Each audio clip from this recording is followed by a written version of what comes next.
Attachment क्या करता है ना, आपके आगे वो आवरण डाल देता है। मैंने बोला था कि अटैचमेंट से आप डेल्यूजन में चले जाते हो। ये पूरा स्टेजेस बनाया है कृष्णा ने कि अटैचमेंट से आप डेल्यूजन में चले जाते हो। डेल्यूजन यानी कि ऐसी चीज़ जो एक्चुअली में एग्जिस्ट नहीं करती, बट आपको वो चाहिए। आपके डिज़ायर्स, आपके थॉट्स जो है ना, वो आपको चाहिए। जैसे कि किसी ने काम वासना का एग्जाम्पल दिया हो, यार इसने इसके तो मज़े हैं, ये सोचते हैं हम सारे लोग। सबके दिमाग में खराब चीज़ें आती है। There is nobody like positive 24/7। कोई ऐसा इंसान नहीं है जो पॉजिटिव ही सोचता हो, ऑल द टाइम पॉजिटिव ही सोचता हो, ऐसा पॉसिबल ही नहीं है। तो जब अटैचमेंट हो जाती है ना, तो डिल्यूजन में चला जाता है इंसान कि यार इसको मिला ना, मुझे भी मिलना चाहिए ये तो यार। और जब कंपैरिजन आती है ना, तो एक कहा जाता है कि comparison is the thief of Joy. Comparison जब आई आपके दिमाग में, क्या इसको मिला, मुझे क्यों नहीं मिला, तो कंपैरिजन आई, इसके ऊपर जेलसी आ जाती है। अब जेलसी आ गई, एक बार बहुत इंपॉर्टेंट पॉइंट डिस्कस करो, ध्यान से सुनना, नोट भी लिख लेना। Attachment brings you delusion. Delusion में आप कंपैरिजन करते हो। कंपैरिजन करने के बाद आप रिलेट करते हो कि यार उसे मिला, मुझे नहीं मिला, ये जेलसी हो गई। अब जो ईर्ष्या भाव हो गया ना, जेलसी हो गई कि यार उसे मिल गया, तो जेलसी के बाद आप पूरी कोशिश करोगे आपकी कि मुझे भी वो मिल जाए, भले ही वो नेगेटिव चीज़ हो या पॉजिटिव चीज़ हो। अब इसमें वो कॉन्सेप्ट आ जाता है कि नेगेटिव साइड ध्यान दिया, नेगेटिव साइड बड़ी हो गई, पॉजिटिव साइड ध्यान दिया, पॉजिटिव साइड बड़ी हो गई। तो कृष्ण ने ये कहा अर्जुन को कि जब कंपैरिजन की भावना आ गई ना, तो no matter where your attachment is faced towards, जैसे कि ये साइड नेगेटिव है, नेगेटिव साइड देखा तो वो नेगेटिव साइड ही देखता रहेगा, पॉजिटिव साइड देखा पॉजिटिव साइड ही देखता रहेगा। जिसका जैसा अटैचमेंट, वैसा उसका थॉट्स, वैसे ही उसके डिजायर्स, वैसे ही उसकी लाइफस्टाइल हो जाती है।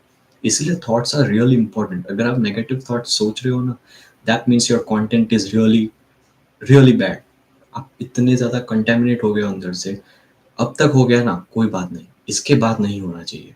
ये आपको आज से डिसीजन लेना होगा।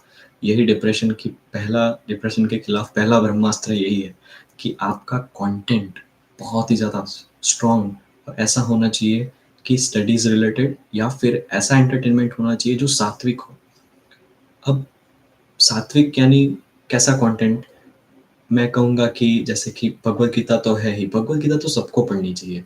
मैं तो बार-बार बोल रहा हूँ, इतने सारे लाइव स्ट्रीम से बोल रहा हूँ कि भगवद गीता तो सबको पढ़नी ही चाहिए। इससे आपका माइंड इतना पावरफुल होगा, उसको एक डायरेक्शन मिलेगा। विदाउट डायरेक्शन आपका माइंड है ना इधर-उधर जाएगा। मैंने बहुत बार इंस्टाग्राम के रील से भी बोला है कि माइंड जहाँ फ़ोकस्ड है ना, वहीं पे वो जाएगा। Thoughts are really important. अब हम कहाँ थे? अटैचमेंट, डेल्यूजन, डेल्यूजन से आपके डिजायर्स, डिजायर्स से आपके कंपैरिजन। अब कंपैरिजन से क्या होगा पता है आपको? जब कंपैरिजन करोगे, आप बहुत कोशिश करोगे कि मुझे वो मिल जाए। अब जब वो मिल गया ना आपको, जैसे कि कोई भी काम वासना या फिर कोई भी वासना है, डिजायर्स, जो आपको वो मिल गया एग्जैक्टली, मिल जाएगा ना, तो खोने का डर, खोने का डर होगा। भय आ गया आपके अंदर, वीतराग भय क्रोधा। तो ये सारे श्लोक्स में मुझे पॉपअप क्यों हो रहा है, क्योंकि मैंने भगवत गीता ऐसी उतारी है। तो अब जब भय आ गया, फियर आ गया कि मिल गया मुझे, चलो अब मुझे ये जाने नहीं देना है, तो जब मिल गया तो खोने का डर। और अगर नहीं मिला, फेलियर मिला आपको, तो आपको क्रोध आ जाएगा, एंगर आ गया। तो मिल गया तो खोने का डर, नहीं मिला तो एंगर। ये हो गया आपका। अटैचमेंट से पूरी चेन चल के आ रही है, डिल्यूजन, डिल्यूजन से कंपैरिजन, जेलसी, बाद में फियर ऑफ लूजिंग एवरीथिंग, तो ये सारी चीज़ें आ गई आपको। अब जब ये चीज़ें आ गई, तो आप सोचने लगो कि यार मुझे नहीं मिला, तो क्रोध आ गया। अब क्रोध से क्या होगा, ये चेन आप बना लेना, बुक में लिख लेना। क्रोध से क्या होगा कि आप ये आपकी जो मेमोरी थी ना, कृष्ण कहते हैं स्मृति भ्रंशात बुद्धि नाश हो। स्मृति एक बार चली गई, क्रोध के बाद आपकी मेमोरी चली जाती है कि क्या अच्छा क्या बुरा, ये आपकी समझ ही चली जाती है। जब आप गुस्से में होते हो, तो आपको पता नहीं चलता कि आप क्या बोल रहे हो, राइट? तो ओके, एंड आपको पता नहीं चलता कि एक्चुअली आप क्या बोल रहे हो। किसी को कुछ भी गलत अनाप शनाप बोल दिया, राइट?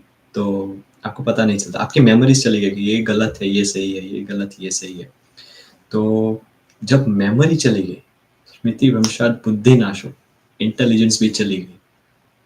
जब इंटेलिजेंस चली गई, बुद्धि नाशात प्रणश्यति, बुद्धि नाश हो गई ना एक बार, तो फिर आप पूरी तरह बर्बाद हो सकते हो। कृष्ण ने ये कहा है भगवद गीता में। तो सारी चीज़ें कहाँ से आ रही है पता है? आप जो भी डिज़ायर करते हो ना, बहुत ही ज़्यादा अटैच्ड हो जाते हो किसी से भी। तो ये डिज़ायर्स एंड अटैचमेंट ही पूरी गेम है, पूरी गेम। ये पूरी गेम माइंड में है। इसीलिए कृष्ण ने डिटैचमेंट में बहुत ज़्यादा फ़ोकस किया है।